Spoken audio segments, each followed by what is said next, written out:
Segunda-feira, 15 de março de 2021. Veja os destaques deste fim de semana nas redes sociais. Manifestações reuniram milhares de pessoas em todo o Brasil contra o lockdown e a favor do presidente Bolsonaro. Notícia de saída de Pazuello é destaque nas redes, mas ele disse que continua no cargo e que não está doente. Dória está com medo e parece que vai desistir de disputar a presidência em 2022. Deputado Daniel Silveira volta para casa em prisão domiciliar. Internauta vaza áudio com planos de Tasso Gereissati para dar golpe no governo, politizando a pandemia. Ministro Edson Fachin vota contra decretos de Bolsonaro sobre porte de armas e disse que, se Moro for declarado parcial, Lava Jato pode virar mãos limpas. Manifestantes atacam com pedras e chutes van que transportava presidente da Argentina. Essas e outras notícias você vai ver aqui nas redes.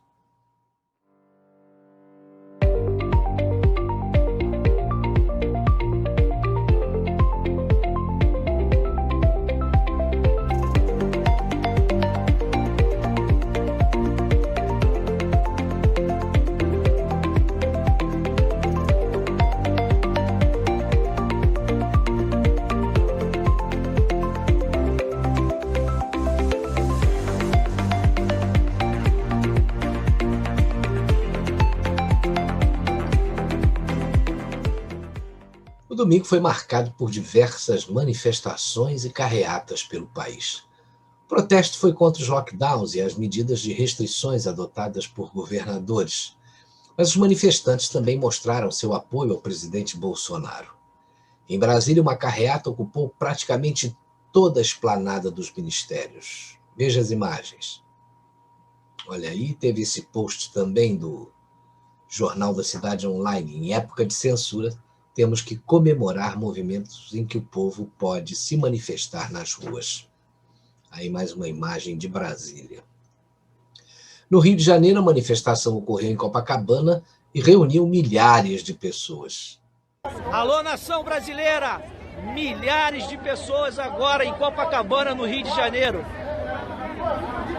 Essa é a primeira de muitas manifestações que ainda vão ocorrer dentro desse mês. Hoje é dia 14 de março de 2021. O povo brasileiro saiu às ruas para protestar contra toda a tirania, para dizer não ao lockdown e dizer que o cidadão quer liberdade individual e quer trabalhar. Veja agora a carreata em Belo Horizonte. Em São Paulo, foi organizada uma carreata, tendo como ponto de partida o Parque do Ibirapuera. E olha como estava a Avenida Paulista ontem. Lula na cadeia! Lula na cadeia! Lula na cadeia!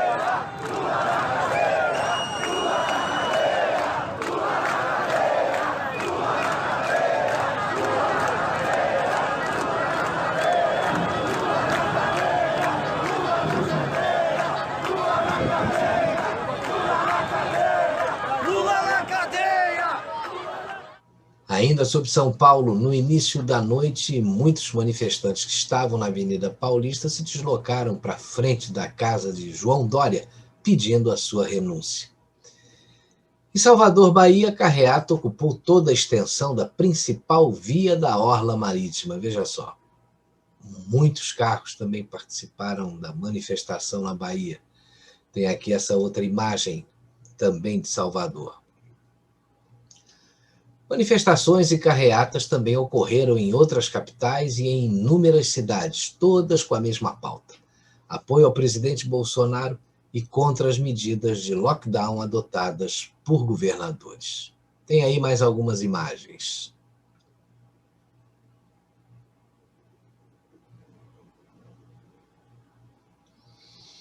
Os brasileiros não aguentam mais decisões sem sentido que partem dos governadores. Mas não foi só no Brasil que nós tivemos protestos nesse fim de semana. Na Alemanha, a população também foi às ruas. As pessoas estão começando a reagir no mundo todo, mas aqui no Brasil, depois da decisão de um grupo de 18 governadores, eu acredito que a popularidade deles deve ir para o espaço.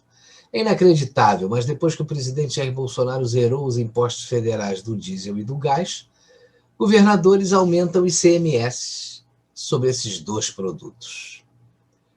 O esforço para diminuir o preço do diesel e do gás para o consumidor final parece que foi em vão. Olha o que o presidente publicou. Nosso esforço em zerar impostos federais no diesel. Após isenção de impostos federais, 18 estados e Distrito Federal aumentam o ICMS sobre o diesel. O esforço para que o presidente pudesse baixar aí o preço dos produtos para o consumidor foi grande, mas talvez vá por água abaixo, né? Porque uma atitude dessas mostra que a maioria dos governadores não está nem aí para as necessidades da população. Em Florianópolis, Santa Catarina, após denúncia de vizinhos, PMs invadiram a casa de uma professora que comemorava o aniversário com cerca de 12 pessoas. PMs atiraram na cidadã com balas de borracha e a levaram para a delegacia com outras pessoas, inclusive a filha de 13 anos, que foi agredida verbalmente e golpeada na cabeça por PMs. Aqui a coalizão conservadora fala que ela estava comemorando o aniversário com 5 pessoas, mas na verdade eram 12 pessoas.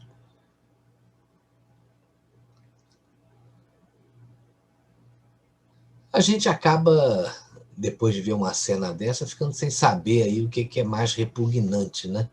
Se é um governador autoritário, vizinhos denuncistas a serviço dele, ou a polícia cumprindo agressivamente ordens absurdas. É um estado de coisas podres, né?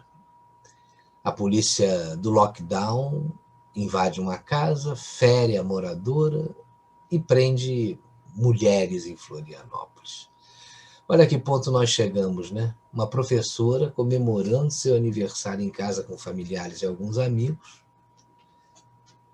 total mais ou menos de 12 pessoas, acabou sendo baleada e presa por promover aglomeração. Com pretexto do lockdown, a Polícia Militar de Santa Catarina invadiu a casa dela na noite de sábado. Mais uma cena absurda. Dessa vez foi um rapaz que estava sozinho na praia com a sua prancha de surf. Veja só.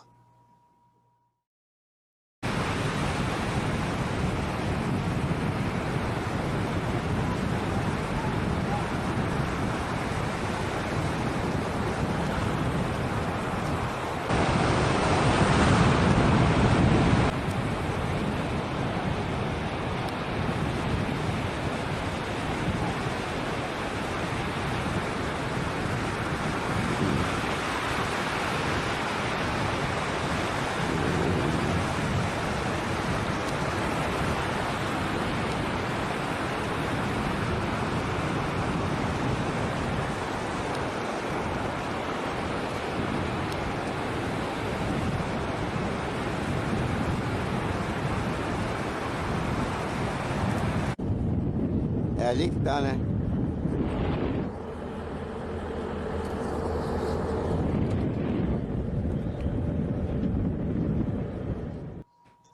Agora vamos falar sobre o caso do ministro Pazuello. A imprensa tinha confirmado a saída de Pazuello do Ministério da Saúde, mas o ministro desmentiu a notícia. Aí tem um post da Gazeta Brasil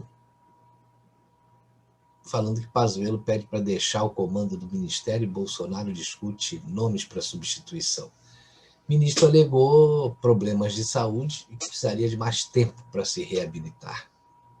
O Globo e vários outros veículos publicaram matérias sobre a saída do ministro Pazuello. Segundo interlocutores ao jornal O Globo, o militar disse que o presidente, ou melhor, disse ao presidente que precisa de tempo para se reabilitar. Segundo o jornal, a troca teria sido um dos assuntos do encontro do presidente com ministros da ala militar na noite deste sábado. Participaram do encontro Braga Neto, da Casa Civil, Luiz Eduardo Ramos, da Secretaria de Governo, Fernando Azevedo, da Defesa, e o próprio Pazuello. Houve muita especulação, incluindo alguns nomes, como o dos cardiologistas Ludmila Ajar e José Antônio Franchini de Ramírez. Só que, no final da tarde de ontem, o ministro desmentiu o que foi publicado pelos veículos. E a Gazeta Brasil publicou de novo, veja só. Pazuello desmente o Globo, não estou doente e continuo no cargo. Tem muita gente especulando que essa notícia foi plantada para minimizar a divulgação das manifestações que ocorreram em todo o Brasil. Uma coisa que a nossa imprensa é bem capaz de fazer. E o governador João Dória está com medo e parece que vai desistir de disputar a presidência em 2022. Ele já fala em abrir mão do projeto presidencial para concorrer a mais um mandato no comando do Estado em 2022. Foi a primeira vez que ele admitiu essa possibilidade e a razão foi o novo quadro da política brasileira, com as chances do Lula de disputar a eleição de 2022. Veja o post do Terra Brasil Notícias. Está aí, ó. Com medo, Dória admite que pode disputar a eleição novamente para governador de São Paulo. Dória está com a sua popularidade em baixa, até dentro do próprio partido que ele achava que estava controlando, né? Mas se ele pensa que vai ser fácil disputar a reeleição para o governo de São Paulo, é bom que ele veja a notícia que foi publicada pelo Jornal da Cidade Online. Um adversário muito forte pode surgir e entrar no cenário político de São Paulo.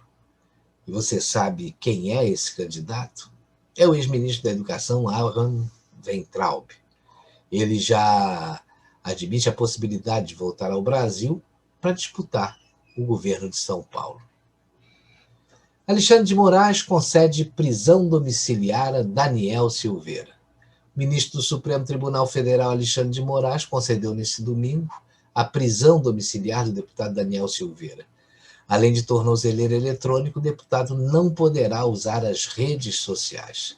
Daniel Silveira foi preso no dia 16 de fevereiro após postar um vídeo atacando ministros do Supremo. A PGR denunciou o parlamentar no âmbito do inquérito que apura a organização e financiamento de atos antidemocráticos. Agora, veja essa situação.